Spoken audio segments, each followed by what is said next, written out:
menginjak Mau'idatul Hasanah yang kedua yang terakhir, yaitu beliau sahibul fadilah al-mukarram al-alim al-alamah ad-da'i ilallah al-habib Muhammad Lutfi bin Ali bin Hashim bin Yahya.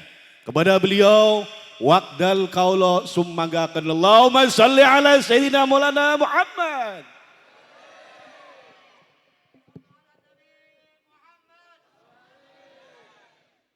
Assalamualaikum warahmatullahi wabarakatuh.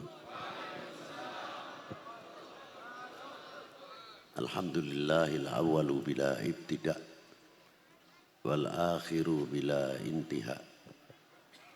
Jami'us sifatil ulya wal izzati wal kibriya. Wassalatu wassalamu ala imami ahli sofai wal wafa. Qutbul anbiya wal awliya Sayyidina wa maulana Muhammadin khairid dawa likulli saqamin wada rahmatan wa shifa fi sirri wal jila wa ala alihi wa sahbihi ma damatil ard was sama amma ba'du. Ayuha sadatina al-a'izza al-fudala, yang saya banggakan, yang saya hormati, yang wajib kita mencintai, para sesepuh, para bini sepuh, minal ulama, para yai. Mungkin yun sewu kula mboten saged menyebutkan satu persatu. Bukan berarti mengurangi takdim hormat kita kepada para beliau. Juga yang saya hormati bapak-bapak dari instansi pemerintahan, sipil, TNI, Polri, yang selalu kita banggakan. Juga yang saya hormati Bapak Dan Ramil, Bapak Kapolsek serta jajarannya, dan yang saya hormati Sahibul Bait almarhum Haji Haror sekeluarga dan panitia dalam rangka peringatan Maulidin Nabi sallallahu alaihi wasallam. Hadirin wal hadirat rahimakumullah. Peringatan Maulidin Nabi sallallahu alaihi wasallam bukan kepentingan Rasul, tapi maulud adalah kepentingan kita. Kita yang butuh sama Rasulullah sallallahu alaihi wasallam. Kita butuh bercermin kepada baginda Nabi. Kita butuh tuntunan, bimbingan dengan melihat sunnah-sunnahnya dan ruhaniyahnya baginda Nabi sallallahu alaihi wasallam. Orang yang sangat pecinta, bukan sekadar dicintai, tapi orang yang sangat cinta kepada umatnya. Sebelumnya sudah diberi isyarat oleh Allah Subhanahu wa taala, laqad ja'akum rasulun min anfusikum. Laqad ja'akum, teman-teman yakti ingsun nekaaken, rasulun utusan seliramu sakanggo seliramu kabeh, min anfusikum saking seliramu manusa. Bukan jin, bukan malaikat yang diangkat di sini, min anfusikum manusia. Tapi ditafsirkan oleh Ibnul Abbas, ditafdilkan min anfasikum. Manusia bukan sembarang manusia. Artinya manusia yang sangat terpilih, dan manusia sebelum dilahirkan di bumi ini telah menjadi pelantara atau ditawasuli oleh Nabi Allah Adam alaihissalam. Ketika Nabi Allah Adam alaihissalam turun ke bumi, karena beliau dalam memohonkan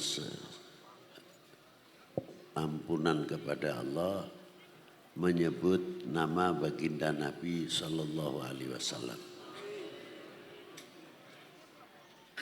Maka ditanya oleh Allah Subhanahu wa taala, kaifa arafta Muhammadan walam ahluquhu, bagaimana kamu mengerti kepada kekasihku ini, artinya pun Kanjeng Nabi, padahal aku belum menciptakannya. Dijawab oleh Nabi Allah Adam alaihissalam, ketika engkau menciptakan aku dan memasukkan ruh ke dalam jasadku, aku bangkit hidup, aku melihat di dalam arsy ada tulisan La ilaha illallah Muhammadur Rasulullah.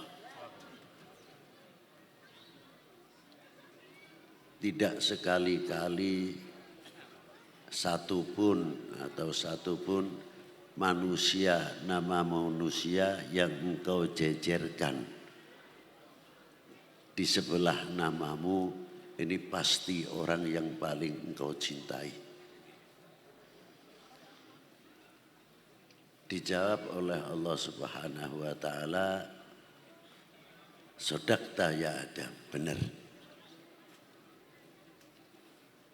Laulahu, seandainya aku ini tidak menciptakannya, aku tidak akan menciptakan kalian. Dan aku tidak menciptakan dunia. Ini dalam kalimatul jaiznya Allah Subhanahu wa taala dengan dasar cintanya Allah Subhanahu wa taala kepada Nabi Allah Adam alaihissalam.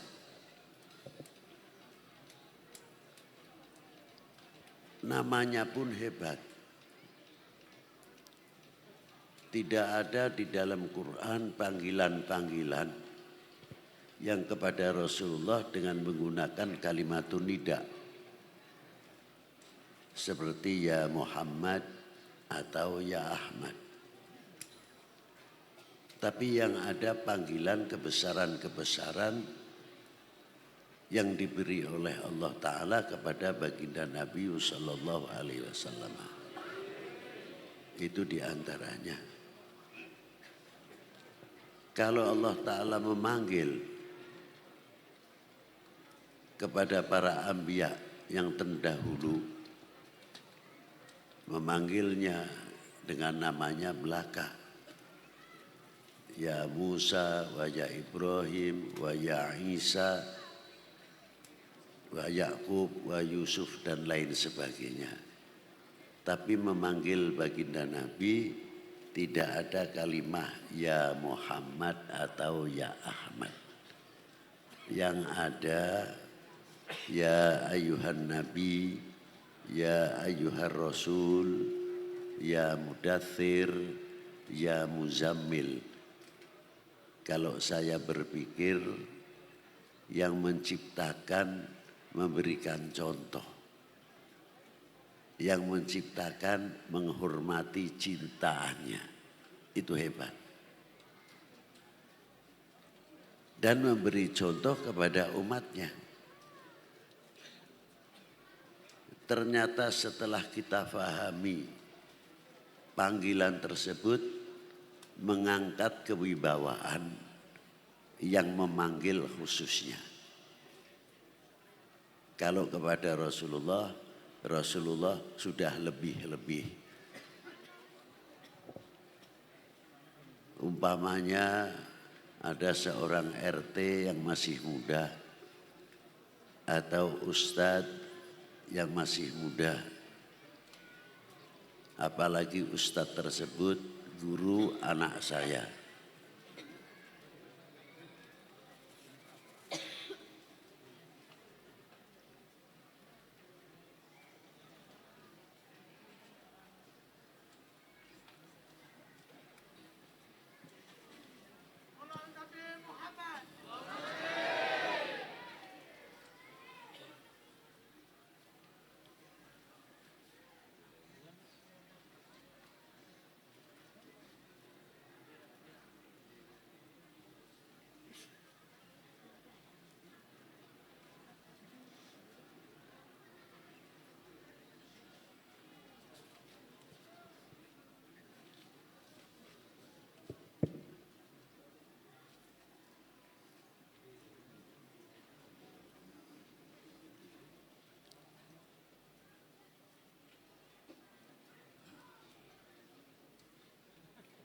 Dan ketika orang tuanya memanggil ustadznya, cukup ustadz sing endi.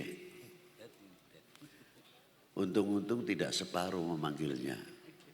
Dad, sing endi Dad?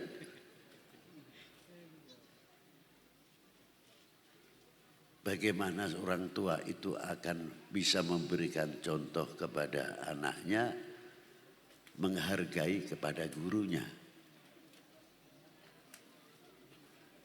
Ini yang penting. Tapi coba, walaupun si ustadz ini umurnya lebih muda, tapi sudah menjabat guru, al-asatid, yang mengajar anaknya. Walaupun bapaknya jauh lebih tua umurnya, akan memanggil Pak Ustadz. Kalau itu anaknya pantasnya Nak Ustadz. Ini akan dilihat oleh anaknya. Bapak saya saja lebih tua, menghargai saya punya Ustadz. Anak ini akan berpikir lebih jauh.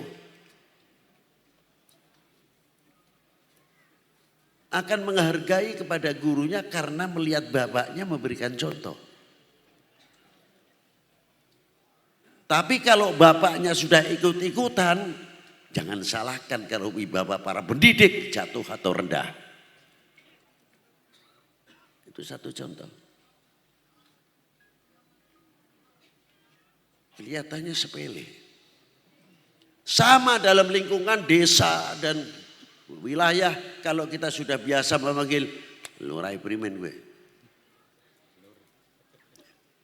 Kebiasaan. Bagaimana masyarakat itu akan berwibawa, lurahnya akan berwibawa, sedangkan lingkup kita sendiri kurang mampu menghargai kepala desanya, paling tidak RT-nya. Panggilan sepele kelihatannya. Tapi kalau kita dilihat umpamanya, itu orang kampung tuh hebat teman RT ini, padahal RT ini sinom. Tapi wong rata-rata ngundane Pak RT, Pak Lurah. Jam main-main kon. Karo wong desa tertentu jadi sakwe. Masyarakatnya hebat ning RT ini. Orang yang mau masuk bikin keruh dan sebagainya mikir 7 kali. Karena masyarakatnya sangat hormat kepada pimpinannya. Tapi apabila sudah memberikan contoh yang kurang baik, jangan salahkan. Ini panggilan kelihatannya sepele. Dan tidak cukup itu saja, Allah Ta'ala memberikan contoh. Apa diantaranya? Sudah namanya luar biasa, diangkat luar biasa. Orang yang mau ngobrol di depan Rasulullah dengan bengongokan skarpe dewek, la tarfa'u aswatakum fawqa sautin Nabi, dilarang oleh Allah Ta'ala, aja gemboran kau ning ngarepe Kanjeng Nabi sallallahu alaihi wasallam. Ini ngomong sembarangan saja dibatasi oleh Allah Subhanahu. Karena apa? Kewibawaan untuk utusannya, untuk umatnya luar biasa. Bagaimana kita terhadap Rasulullah sallallahu alaihi wasallam? Kita memanggil Sayyidina Muhammad. Baginda Nabi besar Sayyidina Muhammad sallallahu alaihi wasallam. Orang Muhammad tok adine kawan apa primen? Coba. Meningkatkan kewibawaan umat yang luar biasa, aja main-main kon karo umat Kanjeng Nabi. Rangka sing ngundang Muhammad tok. Dipikir begitu fanatiknya. Apalagi kalau lihat pengajian seperti sekarang ini. Kiai ini sing ngomong masyarakatnya anteng luar biasa. Kain nembe pewarise apa maning Kanjeng Nabi. Ning kiai ini wibawane wis semono. Lah ini hebatnya. Kita tarik ke atas. Ngundang Pak Presiden. Siapa Presiden? Prabowo. Apa berat nyebut Bapak Presiden Prabowo atau Bapak Prabowo? Ini meningkatkan kewibawaan bangsa, kewibawaan pemerintah yang sangat luar biasa. Paling tidak akan diperhitungkan oleh dunia internasional bagaimana Indonesia tidak mudah untuk diacak-acak. Karena apa? Kecintaannya masyarakatnya hanya panggilan Bapak. Enteng ketiganya. Nah maka dari itu surat laqad ja'akum rasulun min anfusikum azizun alaihi ma anittum harisun alaikum bil mu'minina. Tapi begitu hebatnya tafsir yang daripada Ibnu Abbas, min anfusikum ditafdilkan kepada Rasulullah bukan manusia biasa. Muhammadun basyarun lakal basyar bal huwa kal yaquti bainal, kata Bil Mawahib Asyadili membuat satu syair, Muhammadun basyarun lakal bal huwa kal yaquti bainal hajar. Mengapa kau tidak disebutkan berlian atau tidak disebutkan mirah rubi yang top, ada lagi yang macam-macam. Katanya kalau zaman musim wingi kuwi mirah delima sing dikum bisa banyune abang kabeh. Kowe mbok bener mbok ora nyung ta ora weruh kowe. Semua batu selain batu yakut memerlukan cahaya. Seapik-apiknya berlian tetap butuh cahaya. Lampune mati, telene sing peteng wis ketip-ketip tok katon putih. Tapi kalau batu yakut tidak. Mengapa kok digandengnya yakut? Karena yakut mempunyai cahaya sendiri. Diberi oleh Allah Ta'ala lama yahtaj ila ghair, tidak memerlukan cahaya yang lain. Di tempat yang gelap terang, ditempatkan yang terang tetap bercahaya yang luar biasa. Dulu yang punya para raja-raja, para ratu-ratu ditempatkan untuk kamarnya atau khusus untuk menulis. Itu karena bercahaya kayak neon cilik. Nah, itu makanya syair itu tepat, Muhammadun basyarun lakal bal huwa kal yaquti bainal hajar. Tapi yang begitu magomnya, tingginya luar biasa baginda Nabi sallallahu alaihi wasallam. Melihat situasi keadaan umatnya itu berat. Untuk baginda Nabi ini sudah diberi kekuatan tidak. Tapi beratnya itu melihat umat. Di zaman sahabat masih bisa kita lihat bagaimana. Di zaman tabi'in berbeda lagi. Di zaman-zaman yang akan datang mendekati yaumil qiyamah berbeda lagi. Melenturnya mahabbahnya, cintanya kepada Nabi sallallahu alaihi wasallam semakin melentur, semakin melentur. Apa maning cinta tanah air? Ning Kanjeng Nabi demen wis melorot, apa maning cinta ning tanah air. Sampai Kanjeng Nabi dawuh diantaranya apa? Kadar bobot iman seseorang adalah tergantung kecintaannya kepada aku. Kalau kecintaannya yang luar biasa, imannya akan semakin meningkat luar biasa. Tapi kalau kecintaannya melentur merosot, imannya pun ikut merosot. Yang saya khawatirkan dimanfaatkan. Wala yatafatun nasfil iman ala qadri tafawutihim fi mahabbati. Kadar bobot iman seseorang tergantung kecintaannya padaku. Diwalik maknane. Lamun kaya niku apan ngancuraken umat Islam khususnya, apan ngancuraken umat beragama pada umumnya, grogoti cintane kepada tokoh agamanya, grogoti cintane kepada nabinya.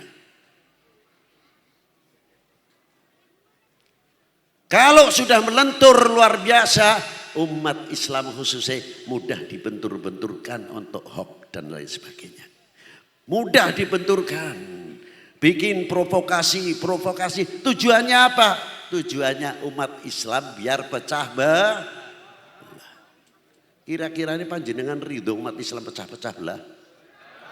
Jawab yang keras. Itu yang penting. Terpengaruh ini nurut, terpengaruh ini nurut. Senang. Dunia luar ekonominya sudah maju, pertaniannya sudah maju, pertahanan nasionalnya perlengkapan persenjataannya maju. Di sini ruwet terus, terus muter. Kapan majunya bangsa ini? Kapan majunya umat Islam ini? Malu mestinya. Izin. Nah ini, itu cara menghancurkan umat Islam dan khususnya umat Islam umumnya umat beragama. Paling mudah kalau ini sudah dibenturkan, ya musibah yang paling terbesar. Yang kedua, bagaimana cara menghancurkan pemerintahan? Grogoti kecintaan kepada bangsa dan tanah airnya.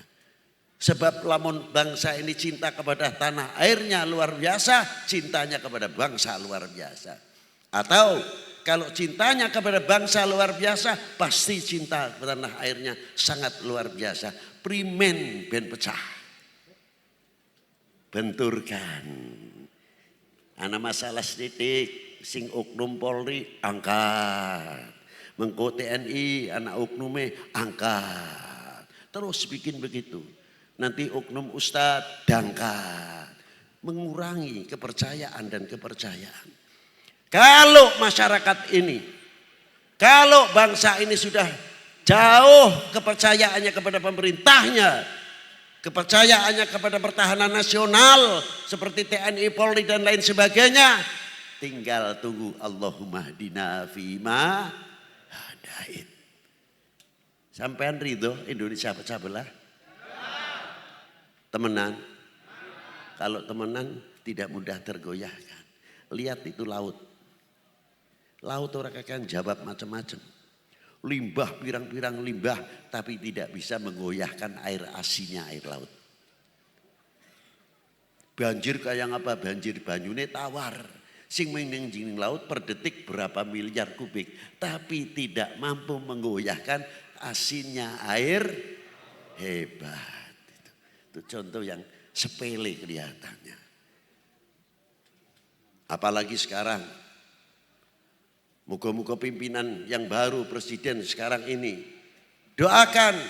Jangan kakak kritik, melangkah bedurung kritik.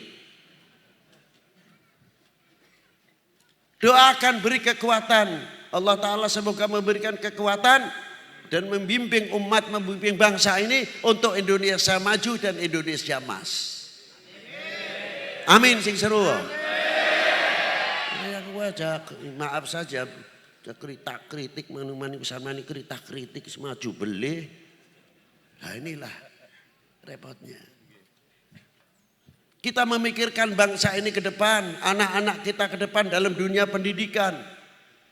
Melahirkan tokoh-tokoh intelektual, melahirkan ahli petani, melahirkan tokoh ekonomi. Anak-anak didik melahirkan ahli satu IT, elektro, dokter bedah dan lain sebagainya. Bukan melahirkan khilafiyah.